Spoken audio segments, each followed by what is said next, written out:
భారతదేశంలో తప్పక దర్శించవలసిన 5 ఆలయాలు. అయోధ్య. వందల ఏళ్ల నిరీక్షణ తర్వాత సాకారమైన అద్భుతమైన శిల్పకళ, ప్రశాంతమైన వాతావరణం, మరీ ముఖ్యంగా ఆ బాలరాముని దివ్య మంగళ స్వరూపాన్ని దర్శించుకోవడం జీవితంలో మరువలేని క్షణం. ద్వారక. సముద్ర గర్భంలో మునిగిపోయిన శ్రీకృష్ణుని బంగారు నగరం ద్వారక. 2500 ఏళ్ల చరిత్ర కలిగిన ఈ ద్వారకాధీశ ఆలయం మోక్షాన్ని ప్రసాదించే ఈ దివ్యక్షేత్రాన్ని దర్శించుకోవడం ఒక మరువలేని అనుభూతి. తిరుమల.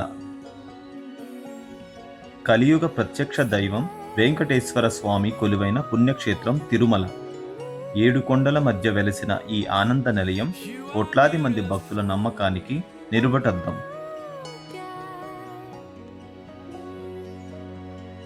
అరుణాచలం. పంచభూత లింగాలలో అగ్నితత్వానికి ప్రతీక అరుణాచలం.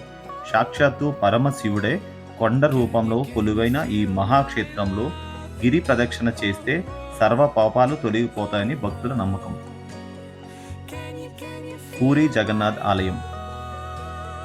ప్రపంచ ప్రసిద్ధి పూరి జగన్నాథ్ ఆలయం సైన్స్కు అందని ఎన్నో వింతల నిలయం. గాలికి ఎదురు దిశలో ఎగిరే జెండా, నీడపడిన గోపురం, ఈ అద్భుత రథయాత్ర క్షేత్రాన్ని దర్శించుకోవడం ఒక గొప్ప అనుభూతి. ఈ వీడియో మీకు నచ్చినట్లయితే లైక్ చేయండి. అలాగే ఇలాంటి మరిన్ని ఆధ్యాత్మిక వీడియోల కోసం మా ఛానల్ని సబ్స్క్రైబ్ చేయండి. ఓం నమో వెంకటేశాయ.